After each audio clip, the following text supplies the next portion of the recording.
اللہ اللہ اللہ اللہ۔ حضور جب گھر تشریف لے جاتے تو صحابہ تو بیٹھی مسجد نبوی میں رہتے، دور دور سے آئے ہوتے اور حضور سے دین لینا ہوتا انہوں نے۔ تو آقا کریم نے اگر واپس تشریف لانا ہوتا تو حضور اپنے موزے مبارک، اپنے نالین وہیں دروازے پہ چھوڑ دیتے۔ تو اس کا مطلب یہ ہوتا، اشارہ سائن یہ ہوتا کہ میں ابھی آیا۔ اور اگر حضور نے جا کے استراحت فرمانی ہے، دیر کے بعد تشریف لانا ہے، ایک نماز کے بعد گئے اب دوسری نماز کے وقت ہی آئیں گے، تو حضور نالین سمیت تشریف لے جاتے۔ تو جب حضور کے جوڑے پڑے ہوئے تو صحابہ سمجھتے کہ وہ آنے والے ہیں، تو پھر ان کی نظریں دروازے پہ لگی رہتی۔ تو اچانک جب حضور آتے تو وہ یہ لفظ بولتے، خرجنا رسول اللہ۔ کبھی کہتے کہ حضور طلوع ہوئے، کبھی یہ بھی کہتے طلع علینا، ہمارے اوپر طلوع ہوئے۔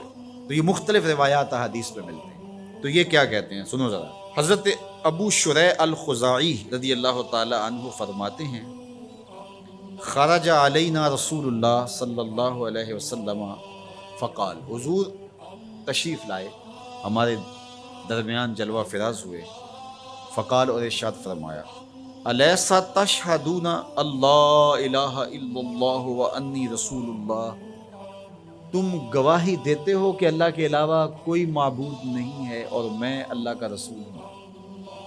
قالوا بلا، سب نے کہا کیوں نہیں۔ یعنی مطلب کیا کہ میں جب اللہ کا رسول ہوں تو پھر جو کہہ رہا ہوں اس کو غور سے سنو۔ اب ذرا دیکھیے کہ حضور نے یہ کہہ کے ایسا ماحول پیدا کر کے کہا کیا، اب اس کہنے پہ قربان۔ حضور نے ارشاد فرمایا، یہ اللہ کی کتاب قرآن مجید، اس کا ایک سرا تمہارے ہاتھ میں ہے، یعنی یہ اللہ کی لٹکتی ہوئی رسی ہے قرآن مجید، اور لٹکتی جو رسی ہوتی ہے اس کے دو سرے ہوتے ہیں نا، تو کہا اس کا ایک سرا اللہ کے ہاتھ میں ہے اور دوسرا سرا تمہارے ہاتھ میں ہے۔ اللہ اکبر۔ فتمسکو، اس کو مضبوطی سے پکڑ لو۔ دیکھیے یہ لائٹ جل رہی ہے نا، اس کے اندر تار لگی ہوئی ہے، تار کا ایک سرا مین پاور ہاؤس سے جڑا ہوا ہے اور دوسرا سرا اس لائٹ سے جڑا ہوا ہے۔ تو اگر یہ دوسرا سرا مضبوطی سے یہ لائٹ پکڑ لے تو پھر روشنی دے گی نا، اجالا دے گی، ظلمت مٹائے گی۔ لیکن ادھر سے تو جڑا ہوا ہے، لیکن یہ ادھر سے نہ پکڑے تو بتاؤ روشنی ہوگی؟ تو کہا کہ قرآن ایسی اللہ کی کتاب ہے، اللہ کی لٹکتی ہوئی رسی ہے، جس کا ایک سرا تمہارے رب کے دستے قدرت میں ہے، دوسرا سرا تمہارے ہاتھ میں ہے۔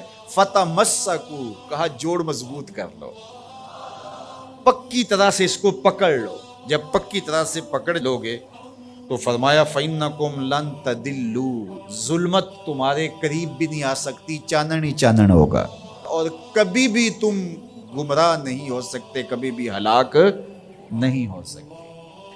تو یہ راز یہ لائٹ پا گئی ہے، یہ راز یہ پنکھا پا گیا ہے کہ ایک سرا تو تار کا پاور ہاؤس سے جڑا ہے اور پورا کرنٹ آ رہا ہے، لیکن اگر ادھر سے اس کا کنیکشن کمزور ہو گیا تو یہ چل نہیں پائے گا، یہ روشن نہیں ہو پائے گی۔